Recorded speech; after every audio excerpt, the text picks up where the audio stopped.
Good morning বন্ধুরা, সবাই কেমন আছো? আশা করি আমার বন্ধুরা সবাই ভালো আছে। বন্ধুরা, আমরা সবাই ভালো আছি। তো এখন থেকে ভিডিওটা শুরু করলাম। প্লিজ স্কিপ না করে পুরো ভিডিওটা দেখো। আশা করি তোমাদের খুব ভালো লাগবে। তো দেখো, সকাল সকাল আজকে উঠে পড়েছি। ঘরে আজকে কিন্তু অনেক কাজ রয়েছে। তো ঘরের বেডশিট তোলা হবে, কাচা হবে।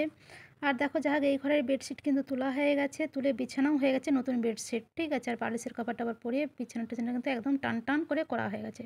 তো চলো এবারে সেই ঘরেরটা করব। তো বেডশিট তুলে দিয়েছি, এবারে বেডশিটটা পাতছি, বুঝেছো। আর আজকে কিন্তু কাচাকুচি তোমাদের দাদা বলল তোমাকে করতে হবে না, আমাকে দাও, আমি কাচাকুচিগুলো করে দিচ্ছি। অ্যাকচুয়ালি আজকে অনেক কাচাকুচি রয়েছে, বুঝেছো তো। অনেক কাচাকুচি, ধোয়া পাগলা, আজকে অনেক ঘরের কাজ, অনেক মানে অনেক কাজ, বুঝেছো তো। তো যাই হোক, তোমাদের দাদা সত্যি কথা বলতে করে দেয় বলে আমার টিকি দেখা যায়, বুঝেছো তো। ভীষণ হেল্প করে। তো যাই হোক, সমস্ত ঘরে কাজটা সেরে কিন্তু তিনজনেই কিন্তু স্নান করে রেডি। এবারে বসে গেছি একটু জল বিস্কুট নিয়ে। আমি জল বিস্কুট খাচ্ছি, তোমাদের ভাইপো জল বিস্কুট খাচ্ছে, কিন্তু তোমাদের দাদা কিন্তু বলছে আমি জল বিস্কুটটা হবে না, আমি দুটি মুড়ি খাবো। তা তোমাদের দাদা কিন্তু চানাচুর দিয়ে মুড়ি খাচ্ছে।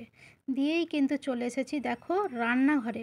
রান্নাঘরে এসে কি বলো তো, রুটি হবে আজকে। দুপুরের মেনু কিন্তু আমাদের রুটি, বুঝেছো তো। তার কারণটা বলছি। সত্যি কথা বলতে আমাদের মধ্যে আমাদের যে ছোটো মামা শ্বশুর আর নেই, বুঝেছো তো। তার আজকে 4 দিনের কাজ, আর তোমাদের দাদাকেই করতে হবে কাজটা 4 দিনের। তো আজকে ধরো সকালে সকালে অত কাচাকুচি যে হয়েছে ওই জন্যে, ধোয়া পাগলা সব কিছু। আর মামা শ্বশুর মানে বুঝতেই পারছো, আমাদেরকে তো সমস্ত নিয়মটাই করতে হবে। তা যেইটুকু না করলে না সেটা তো করতেই হয় বলো, এইগুলো তো আর এড়িয়ে যাওয়া যায় না। তো যার কারণেই কী বলো তো, আজকে আমাদের রুটি খাওয়া হবে, আজকেও খাওয়া হবে, কালকেও খাওয়া হবে। তোমাদের দাদা তো কাচাকুচি করে সেলুনে চলে গেছিলো, সমস্ত নখ টক কেটে টেটে সব এসেছে, ঠিক আছে।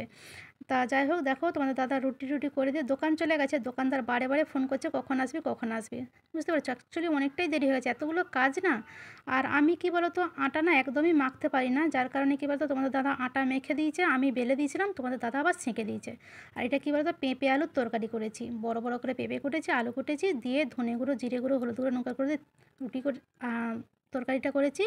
আর এক কি মানে কি বলবো, এক এক গামলা রুটি। অ্যাকচুয়ালি 3 বা 4 বার ধরে খাওয়া হবে, তো খিদেও পেয়ে গেছে। তোমাদের ভাইপোকে জিজ্ঞেস করতে এসেছি, "কী রে খাবে নাকি?" বলছে, "হ্যাঁ বারো, খিদেও পেয়ে গেছে।" সত্যি কথা বলতে অনেকটা সকালে সকালেই জল বিস্কুট খাওয়া হয়েছে, তারপর এতগুলো আবার কাজ হয়েছে। তা দেখো, তোমাদের ভাইপো আর আমার কিন্তু রুটি বেড়ে নিচ্ছি। তোমাদের দাদা আসলেও ভালো হতো, গরম গরম খেয়ে নিত, রুটি তরকারি তো গরম গরমটাই ভালো, তাই না। আর ও যখন আসবে প্রায় 3:30 4টে বাজবে, আর কাজের চাপটা একটু পড়েছে।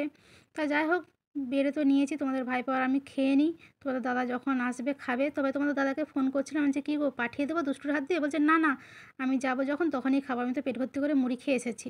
তবু মনটা যেন টানে না, বুঝেছো তো, যে যদি মানুষটা গরম গরম আমাদের সঙ্গে খেত ভালো হতো। তো আমি বলছিলাম যে চলো সকালবেলায় যে করছি সেটাই বরঞ্চ মানে খেয়ে নেবো আর কি। সকালবেলা করে আগে রুটি তরকারিটা খেয়ে নেবো, তারপর দুপুরবেলা বরঞ্চ মুড়ি খাবে। বললো না, মুড়ি খেয়ে চলে যাই, তারপর দুপুরবেলা এসে রুটি খাবো। তো যাই হোক বন্ধুরা, চলো এই ছিল আমাদের আজকের ভিডিওটা যদি তোমাদের ভালো লেগে থাকে অবশ্যই লাইক কমেন্ট শেয়ার করো। আর বন্ধুরা সবাই ভালো থেকো, সুস্থ থেকো, আর এইভাবে এই বৌদির পাশে থেকো। আর বন্ধুরা প্লিজ একটু তোমরা ছোট্ট করে লাইক দিয়ে একটু ভালোবাসা দিও। তো চলো টাটা।